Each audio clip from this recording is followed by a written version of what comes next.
Hello! Welcome to all in one Amsa. Salem Ammapettai AVS engineering college just now நடத்தும் மாபெரும் கோலப்போட்டி.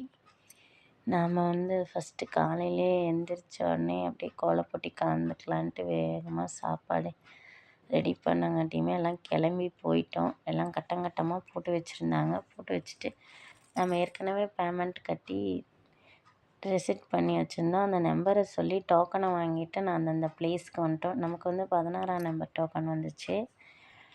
என்னோடய friend கலைக்கு 20ஆம் நம்பர் டோக்கன் வந்துச்சு. நான் கோலம் போடலான்ட்டு டைம் ஸ்டார்ட்னா 1 மணி நேரத்தில் போடணும் அப்படின்னாங்க. 1 மணி நேரம் போடணுன்னா சிக்கு கோலம் தான் போடணும், புள்ளி வச்ச கோலம் தான் போடணும் அப்படின்னு சொல்லிட்டாங்க. எல்லாத்துக்குமே உதவிக்கு ஒரு ஆள் இருந்தாங்க. என் பிள்ளைக்கும் என் பையனுக்கும் எதுவுமே பண்ண தெரியல. அவங்க ஏதாவது பண்ணி சொதப்பி வச்சுருவாங்களேன்ட்டு நான் சொன்னேன். 30 செகண்ட், 40 செகண்ட், 20 செகண்ட், 30 செகண்டுன்னு சொல்லியே என் மைண்டு பாதி கிலோபர்சன் ஆகிடுச்சி. நான் என்னென்னமோ பிளான் பண்ணிட்டு போனேன். அங்கே போய் இவ்வளோ காம்படிஷன், இத்தனை பேர் வந்திருக்காங்க அப்படின்னே அதிலே பாதி மைண்டு அப்செட் ஆகிடுச்சி. அப்படியே இருந்தாலும் நமக்கு என்ன, வந்ததை போடுவோம். நம்ம கப்படிக்குனாலும் நம்ம கலந்துக்கிட்டோன்னு ஒரு பேர் இருக்குல்ல, அது யார் தருவா?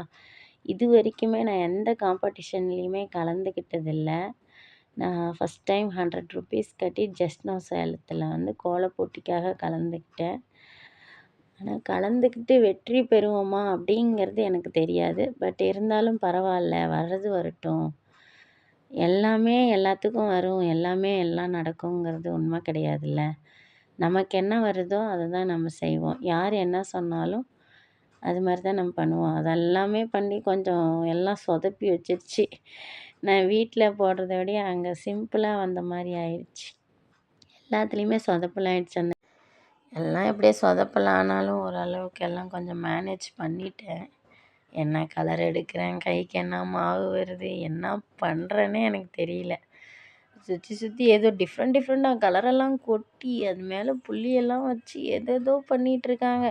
அடடா, நாம் தெரியாமல் இந்த வேலையை செஞ்சிட்ருக்க மாட்டேக்கு அப்படின்ட்டு ஏதோ எனக்கு தெரிஞ்சதுன்னு அப்படியே கலர்னு கொட்டி இதையும் அப்படியே கொடுத்துட்டு இருந்தேன்.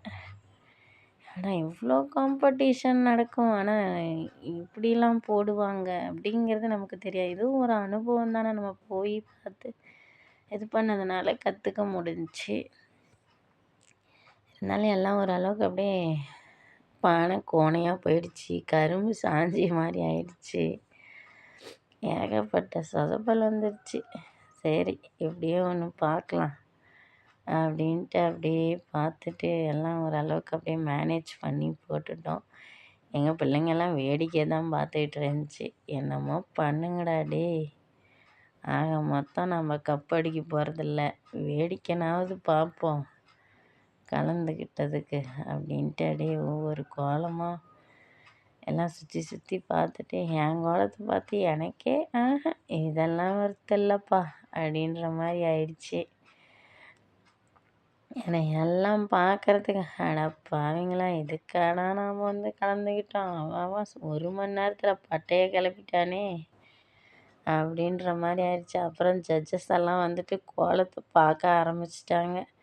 எப்படியும் ஜட்ஜஸ் நமக்கு ஃபஸ்ட்டு மார்க் போட போகிறதில்ல. சிவனெல்லாம் வரைஞ்சிருந்தோம். இருந்தாலும் அவங்களுக்கும் தெரியும்ல, அதனால் அவங்களுக்கு என்ன தெரியுதோ அதெல்லாம் பார்த்து போட்டுட்ருந்தாங்க. அப்புறம் நாம் போய் சுற்றி பார்க்கலாம் அப்படின்ட்டு நாம் அப்படியே ஒவ்வொரு கோலமாக போய் சுற்றி பார்த்துட்ருந்தோம். அடா பாவி, ஏன்டா காம்படிஷன் கலந்துக்கிட்டோம் அப்படின்ற மாதிரி ஆயிடுச்சு. அங்கங்கேயும் கோலத்தை பார்க்க ஒரு டிஃப்ரெண்ட்ஸாக கலர்ஸு புள்ளி வச்சு கோலம் வித்தியாசமாக போட்டிருந்தாங்க.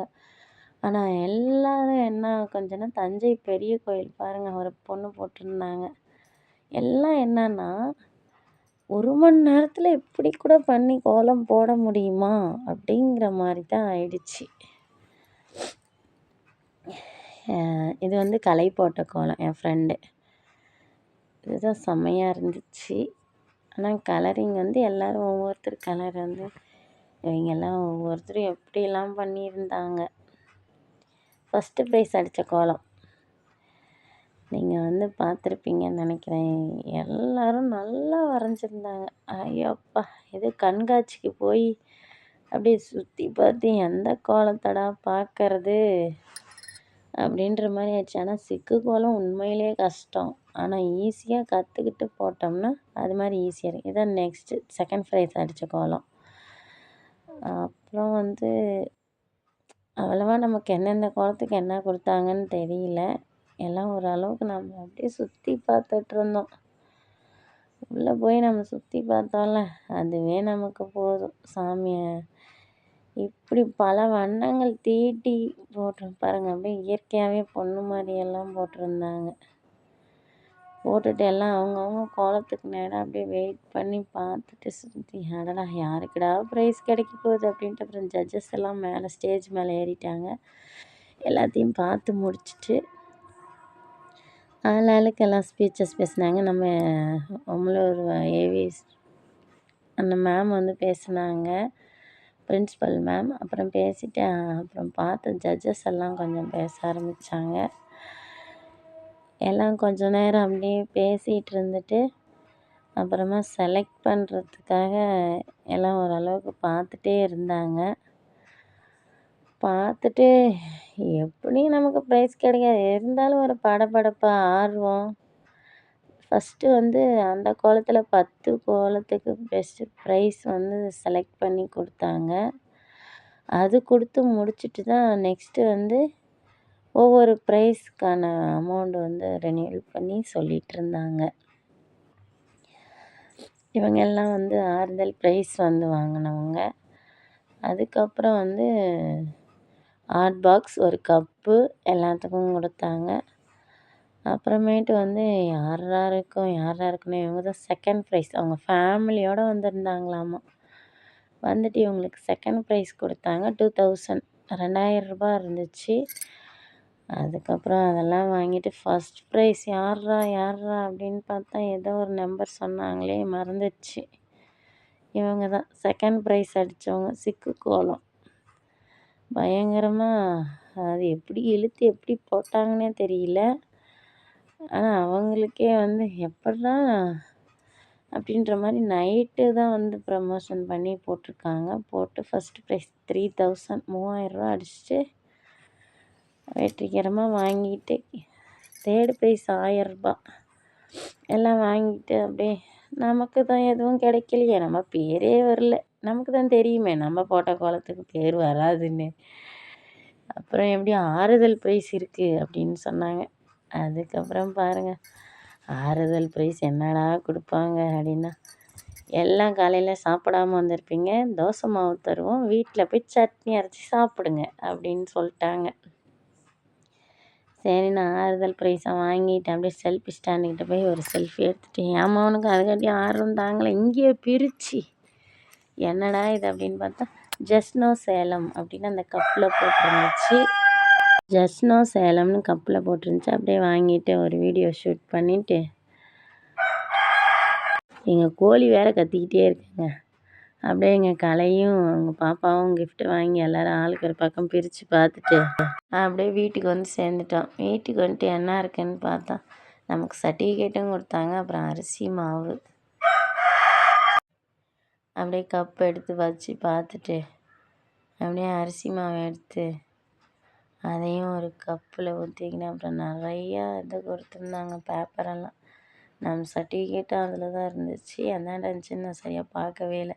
பசி வேறையா, மணி 12 ஆகிடுச்சி வீட்டுக்கு வர்றதுக்கு. எல்லாம் ப்ரைஸ் கொடுத்து முடிச்சு அப்புறமேட்டு உப்பு கொஞ்சம் சேர்த்து மாவாக்கா அப்படியே கரைச்சிட்டு அப்படின்னு தோசை ஊற்ற ஆரம்பிச்சிட்டான்.